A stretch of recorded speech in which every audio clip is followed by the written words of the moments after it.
అన్న నేను ఒక విషయం చెప్తాను, డైరెక్ట్గా స్టూడియో చెప్పాలి. మీరు నరేంద్ర మోడీ గురించి ఇంత బాగా అద్భుతంగా చెబుతున్నారు కాబట్టి, సరే చట్టం తన పని తాను చేసుకుపోతుంది అనేది, అదే చట్టం తన పని తాను చేసుకుపోతుంది అనేది మనం చాలా కాలం వింటున్నాం కదా. ఆంధ్రప్రదేశ్కి వస్తే జగన్మోహన్ రెడ్డి 10 ఏళ్ల నుంచి బెయిల్ మీద ఉన్నారు కదా. ఈవెన్ వ్యక్తిగత హాజరుకు కూడా ఇవాళ ఆయన హాజరు కాకుండా ఉంటున్నారు. యాక్చువల్గా అయితే ప్రతి శుక్రవారం హాజరు కావాలి, దాని నుంచి కూడా ఉపశమనం పొందారు. దానికి కారణం నరేంద్ర మోడీ అని అంటారు. దానికి మీరేమంటారు? నేను ఒక విషయం చెప్పంటే, ఇప్పుడు జైళ్ళకు పంపినది డిపార్ట్మెంట్ అని నేనే అంటున్నప్పుడు, నరేంద్ర మోడీ గారికి సంబంధం లేకుండా డిపార్ట్మెంట్ అయినప్పుడు కదా, నేనేమన్నా డిపార్ట్మెంట్కి స్వేచ్ఛ ఉంది. ఎవరిని జైల్లో పెట్టాలి, ఎవరు జైల్లో పెట్టకూడదు, ఎప్పుడు పెట్టాలి, ఎందుకు పెట్టాలనే కాడ వాళ్ళకు స్వేచ్ఛ ఉంది. ఆ స్వేచ్ఛ పరిధి దాటిస్తే ప్రభుత్వ కంట్రోల్కి వస్తుంది. ఇప్పుడు నేనేమన్నా కవిత అరెస్ట్ అయినా, కేజ్రీవాల్ అరెస్ట్ అయినా డిపార్ట్మెంట్లో బాగా జరిగింది అంటున్నా కదా. డిపార్ట్మెంట్లో బాగానే జరిగింది నేను అంటున్నా కదా. ఇప్పుడు మీరు ఫలానోళ్ళు కనీసం కోర్టుకు విచారణకు హాజరు కాకపోవడానికి కూడా కారణం కేంద్రం అంటున్నారు కదా. కేంద్రం మోడీ ఉంది అభిప్రాయం ఉంది కదా. మనం సిబిఐ వైఫల్యాల మీద ఎంతైనా మాట్లాడదాం. సిబిఐ మీద మాట్లాడే బదులు నరేంద్ర మోడీ గారిని మాట్లాడిన అనుకో, ఇక డిపార్ట్మెంట్ స్వేచ్ఛ ఉన్నదని మనం అనుకోలేము కదా. కొన్ని విషయాల్లో మనకు అనుకూలమైన నిర్ణయాలు డిపార్ట్మెంట్ చేసింది అనుకో కదా, చేసింది అనుకో, అప్పుడు మనం ఏమంటాం, డిపార్ట్మెంట్ గొప్పది అంటాం. మనమే చూద్దాం. అంటే మీరు చెప్పండి, ఆత్మపరిశీలన చేసుకుని, అంటే నరేంద్ర మోడీ అండ లేదు జగన్మోహన్ రెడ్డికి, జగన్మోహన్ కేసులకు సంబంధించి అని మీరు నమ్ముతున్నారా? నేనంటే నరేంద్ర మోడీ గారు అండగుంటే నాకు తెలిసి వైసీపీతో పొత్తు పెట్టుకుంటే పోయేదే ఉండేదిగా.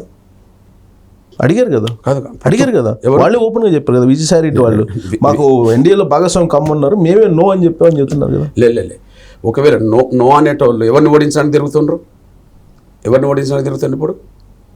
ఇప్పుడు కూటమి ఏర్పడింది కాబట్టి రాజకీయాలు ఇప్పుడు మారిపోతుంటాయి కదా బ్రదర్. ఇప్పుడు ఎవరిని ఓడించడానికి తిరుగుతుండ్రు? వైసీపీని ఓడించడానికి తిరుగుతుండ్రు కదా.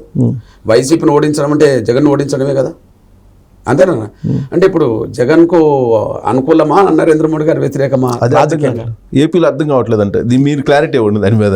నేనైతే ఖచ్చితంగా జగన్ పరిపాలన మీద, జగన్ విధానాల మీద గౌరవ నరేంద్ర మోడీ గారికి ఒక స్పష్టమైన అంచనా ఉండడం వల్లనే నాకు తెలిసి టీడీపీ, జనసేన, బీజేపీ కూటమి ఏర్పడదని అనుకుంటున్నాను. సో రాబోయే రోజుల్లో జగన్మోహన్ రెడ్డి జైలుకి వెళ్ళడం ఖాయమా? నిన్న ఆయన చెప్పారు జైలుకు వెళ్ళకపోవడం అనేది గౌరవ నరేంద్ర మోడీ గారి చేతులు ఉన్నదంటే సిబిఐ మొత్తం నరేంద్ర మోడీ చెప్పినట్టు ఉంటుందని నేను అనుకోవాల్సి వస్తుంది. నేను అనుకోవట్లేదు అట్లా. లేదా సిబిఐకి స్వతంత్రత ఉన్నది, కోర్టుకు స్వతంత్రత ఉన్నది, లేదా ఈడీకి స్వతంత్రత ఉన్నదని నేను అనుకుంటున్నాను. వ్యవస్థలు అన్నిటికీ స్వతంత్రత ఉందన్న, దాంట్లో ఎలాంటి సందేహం లేదు. ఉండాలని కోరుకోవాలి, కానీ ఉండాలి కూడా. కానీ వ్యవస్థలన్నీ కూడా గత 10 సంవత్సరాల నుంచి నరేంద్ర మోడీ కబంధ హస్తాల్లో ఉన్నాయి అనేది కదా ప్రతిపక్షాలు కానీ మొత్తం విమర్శించేది. ఇప్పుడు కొన్ని తీర్పులు, సుప్రీంకోర్టు తీర్పులు కేంద్రం విధానాలకు అనుకూలంగా ఉన్నాయనుకో, సరే సుప్రీంకోర్టు తీర్పులను ప్రభావితం చేసేదే కేంద్రం, నరేంద్ర మోడీ అనేటోళ్ళు ఉన్నారు. కానీ మన సుప్రీంకోర్టు తీర్పు కొన్ని విషయాల్లో, ఏది ఎన్నికల బాండ్ విషయాల్లో మరి సిజే గారు ఆధ్వర్యంలో జరిగిన తీర్పులు ఎట్లా వచ్చినాయి? ఎలక్ట్రల్ బాండ్స్ ఏదైనా కానీ ఎట్లా వచ్చినాయి అంటే కొన్ని వాళ్ళ విధానాలకు అనుకూలంగా వచ్చినప్పుడేమో వాళ్ళకి అంట కడతాండ్రు, మరి విధానాలకు వ్యతిరేకం కూడా వచ్చిన తీర్పులు ఉన్నాయి, నిర్ణయాలు ఉన్నాయి కదా. మరి వాటిని ఎట్లా, మరి వాళ్ళ కంట్రోల్లో ఉన్న వ్యవస్థ వాళ్ళకి వ్యతిరేకంగా నిర్ణయాలు తీసుకోవద్దు కదా. అందువల్ల వాటికి స్వతంత్రత ఉన్నది, ఆ స్వతంత్రంగా ఆలోచించే వాళ్ళు నిర్ణయాలు తీసుకుంటారని చెప్పి కోర్టు మీదనైనా అనుకోవాలి, సిబిఐ మీద అనుకోవాలి, ఈడీ మీద అనుకోవాలి, ఏ వ్యవస్థ మీద అనుకోవాలి. అసలు ఏ వ్యవస్థ ఆ వ్యవస్థ తమ పరిధిలో స్వేచ్ఛగా పనిచేయడమే మనం కోరుకోవాలి.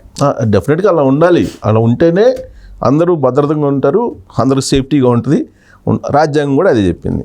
అయితే ఇక్కడ మీరు అన్నదానికి చంద్రబాబు నాయుడు అరెస్ట్ అయినప్పుడు ఈయన లండన్లో ఉన్నారు, జగన్మోహన్ రెడ్డి లండన్ నుంచి తిరిగి వచ్చి ఆయన ఏం చెప్పారు, ఇది నాకు తెలియదు, పైన ఢిల్లీలో ఉన్న పెద్దోళ్ళు చూసుకున్నారు అని చెప్పి ఆయన వ్యాఖ్యానించారు. అంటే దాని అర్థం ఏంటి? నరేంద్ర మోడీ ప్రమేయం ఉన్నట్టే కదా అరెస్ట్లో.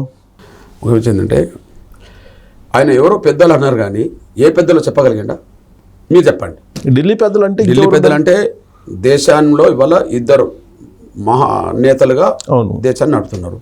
గౌరవ నరేంద్ర మోడీ గారు ప్రధానమంత్రి, ఓకే, ఆయనే దేశాన్ని అన్ని కొన్నలో నడుపుతున్నాడు. ఆ తర్వాత దేశంలో చక్రం తిప్పుతున్నది అనబడుతున్నది, లేకపోతే రెండో స్థాయి సమర్థవంతుడైన నాయకుడు అమిత్ షా గారు కదా. చంద్రబాబు నాయుడు గారిని జైల్లో పెట్టాలని నిర్ణయం కేంద్ర ప్రభుత్వ ఆలోచనలో ఉంటే కదా, ఎవరు వచ్చి అరెస్ట్ చేయాలా? ఏ సిబిఐయో ఏడో అరెస్ట్ చేయాలి. అవును. అది వాళ్ళ వ్యవస్థలు. ఆయన అరెస్ట్ చేసింది ఏ డిపార్ట్మెంటు? State department. అవును, సిఐడి వాళ్ళ స్టేట్ డిపార్ట్మెంట్. నీ కన్సర్న్లో నువ్వే అంటావు కదా కదా కదా. మరి నీ కన్సర్న్ ఉన్నప్పుడు పోలీస్ డిపార్ట్మెంట్కు కేంద్రానికి అంటగడితే ఎట్లా? మరి అది క్వశ్చన్ చేయాలి కదన్నా, బీజేపీ వాళ్ళు క్వశ్చన్ చేయాలి కదా. వాళ్ళకి సంబంధించిన నన్ను నువ్వు అడిగినావు కాబట్టి అంటే వాళ్ళిద్దరి మధ్యలో ఏదో నడుస్తుందనే ఒక అభిప్రాయం ఏపీ ప్రజల్లో ఉంది. అట్లా కూడా కాదు. నేనేమిటంటే చంద్రబాబు నాయుడు గారిని అరెస్ట్ చేయించడంలో వాళ్ళ పాత్ర ఏ రకంగా ఉన్నదనుకున్నా, చంద్రబాబు నాయుడు గారితో మరో 3 నెలలు తిరగకముందే పొత్తు పెట్టుకునే పరిస్థితి ఎట్లా వస్తుంది? అది తనకు తాను సేఫ్ జోన్లో నెట్టుకోవడానికి మాట్లాడిన మాటలాగా ఉన్నది, కానీ ఆధారము ఆయన చెప్పిన దాంట్లో లేదు, జరుగుతున్న దాంట్లో కూడా కనిపించదు. నిన్నటికి నిన్న ఆయన అన్న మాట ఏంటంటే, జగన్మోహన్ రెడ్డి కేంద్రంలో మనం ఎన్డీఏకి సపోర్ట్ ఇవ్వబోతున్నాం రాబోయే రోజుల్లో, అది బలహీనంగా అంటే వైసీపీ తోటి ఆధారపడి ప్రభుత్వం ఆడ ఏర్పడాలి అనేటువంటి వ్యాఖ్య చేశాడు ఆయన. ఎన్డీఏ తోటి కలిసి ప్రభుత్వాన్ని ఏర్పాటు చేయడానికి కూడా సిద్ధం అని చెప్పి ఆయన అన్నాడు. అంటే దాని అర్థం ఏంటి అసలు? ఆయన ఏమన్నాడో మీ నోటి నుంచి నేను వింటున్నా, ఆ మాట నేను వినలేదు. ఆయన ఆత్మరక్షణలో ఉన్నాడని అనిపిస్తుంది కదా దాన్ని బట్టి. ఎవరు? జగన్మోహన్ రెడ్డి. అంతే మరి. ఆయన మాట అర్థమైంది. నిన్ను ఓడించడానికి వచ్చే ప్రత్యర్థులు నీలో తప్పు లేకపోతే, నువ్వు ఎలాంటి తప్పులు చేయకపోతే, ఏమైనా అవినీతి పాల్పడకపోతే, నీ కేసులను కూడా సమర్థవంతంగా ధైర్యంగా ఎదుర్కొనే శక్తి ఉంటే, నిన్ను ఓడించడానికి వచ్చిన శక్తులతో రాజీ పడ్డట్టుగా భయపడ్డట్టుగా మాట్లాడడం ఎందుకు? నువ్వు ఆత్మరక్షణలు పడ్డావని అర్థమవుతుంది కదా. ఎవరు? సింహం సింగిల్ అంటున్నాడు మళ్ళీ. సింహం సింగిల్, పందులన్నీ గుంపుగా వస్తాయి, ఇట్లాంటి డైలాగులు ఉపయోగిస్తున్నాడు. మరి అందరు కలిసి వస్తున్నారు నన్ను ఓడించడానికి. నేనంటే అందరు కలిసి వచ్చే వాళ్ళ మీద మాట్లాడే మాటలు యుద్ధ వీరులాగానే ఉంటాయి, భయపడ్డట్టుగా రాజీపడ్డట్టుగా ఉండవు కదా. ఇప్పుడు నువ్వు చెప్పిన మాట భయపడ్డట్టుగా రాజీపడ్డట్టుగానే ఉన్నది, కానీ సింహంలాగా ఉన్నట్టు లేదు కదా కదా. దాన్ని ఏమంటారు మరి? ఓడిపోయినట్ట, ముందే ఒప్పుకున్నట్ట. ఆయన అన్న మాట నేను వినలే. అదే అన్నారు, మీరు అన్నారు. అవును, మీరు అన్నారు. కేంద్రంలో ఇప్పుడు అక్కడ వైజాగ్కి వెళ్ళారన్న, వైజాగ్కి వెళ్ళి విశాఖ ఉక్కు సంబంధించి ప్రైవేటీకరణ అనేది ఉంది కదా, అక్కడ కార్మికులతో మాట్లాడుతూ విశాఖ ఉక్కు ప్రైవేటీకరణ మీద అడ్డుకోవాలంటే, ఒత్తిడి చేయాలంటే కేంద్రంలో వైఎస్ఆర్ కాంగ్రెస్ పార్టీ మీద ఆధారపడిన ప్రభుత్వం, బలహీనమైన ప్రభుత్వం ఏర్పడాలి, అప్పుడు మనం ఒత్తిడి తీసుకురావచ్చు అని చెప్పారు. అదే ఒక విషయం ఏంటంటే, కేంద్రంలో ఎంత బలంగా ఉన్నది, కేంద్రంకి ఎంత బలమైన శక్తి ఉన్నది అని దాంతో సంబంధం లేకుండా, మనం న్యాయం అనుకుంటున్న విషయాల మీద మనం సమర్థవంతంగా ఎంత కొట్లాడినాం అనేది ఇంపార్టెంట్ కదా. నీకు పోయినసారి 25 మందిలో 22 మంది ఎంపీలు ఇచ్చిండ్రు శక్తి.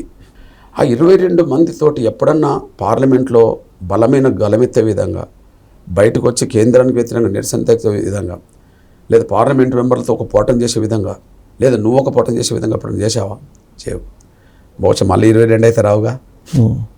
నువ్వు ఎంత కాదనుకున్నా కదా. షూరా 22 అయితే రావు. ఇక నాకు తెలిసి ఇప్పుడున్న సిచ్యువేషన్లో ఒక 5 నుంచి 7 వరకు వస్తాయేమో, అది ఎక్కువ అయితే పార్లమెంట్గా. ఓకే, అంటే మీరు ఫీల్డ్లోకి వెళ్ళి వచ్చారు కాబట్టి మీకు అర్థమైందా? కొంత అర్థమవుతుంది కదా. ఓకే, అర్థమవుతుంది కదా కదా. మీరు ఇప్పుడు చెప్పండి, ఆయన మీద ఆధారపడే ప్రభుత్వం పక్కకు పెడితే నీకు 22 మంది ఎంపీలు ఇచ్చినప్పుడే నువ్వేం చేయనోడివి. ఆ 22 మంది రారు, 5-6 అంటే మించారనే విషయం సర్వేలని చెప్తున్నప్పుడు, క్షేత్రస్థాయిలో అర్థమవుతున్నప్పుడు నువ్వు చేసేదే ఉన్నది. జైలుకి వెళ్ళడము, ఇంటికి ఉండడం, ఈ రెండే జరుగుతాయి. కన్ఫామ్. అంతే, మనకేముంటుంది. నిన్న రాజ్నాథ్ సింగ్ గారు కూడా అదే అన్నారు, మీ ఇద్దరు మాట్లాడుకుని అన్నారే ఏంటి, వెళ్తే జైలుకి పంపిస్తాం, లేదంటే ఏపీ వదిలిపెట్టి వెళ్ళాలని చెప్పి డైలాగ్ వేశారు రాజ్నాథ్ సింగ్ గారు. మనం ఒక ఏపీ పౌరుడిగా, తెలుగు పౌరుడిగా ఏపీ దాటాలని మనం కోరుకోం, కానీ రాజ్నాథ్ సింగ్ గారు ఆయన అంటాడేమో, కానీ ఎందుకంటే బహుశా ఆయన బయట రాష్ట్రానికి సంబంధించిన పెద్ద అయినా కాబట్టి అట్లా రమ్మంటుండేమో, కానీ బయటకి ఢిల్లీకి కూడా ఉంటారు. నేను తెలుగు పౌరుడిగా మాట్లాడుతున్నా. ఓకే, ఆయన ఉంటే ఇంటికాడ ఉండాలి. ఆయన కేసులు ఉన్నాయి కదా, కేసులు ఉన్నాయి, జైలు ఉండాలి కదా. నేను అంటున్నా, మన చంద్రబాబు నాయుడు గారు మీద ఏదో చిన్న కేసు పెట్టారు, జైలు పంపాడు. మరి కేసులు ఉన్నోళ్ళు ఎటుపోతాను, నువ్వే అన్నావు కదా, కేసులు ఉన్నోళ్ళు ఎటు పంపుతారు జైలు.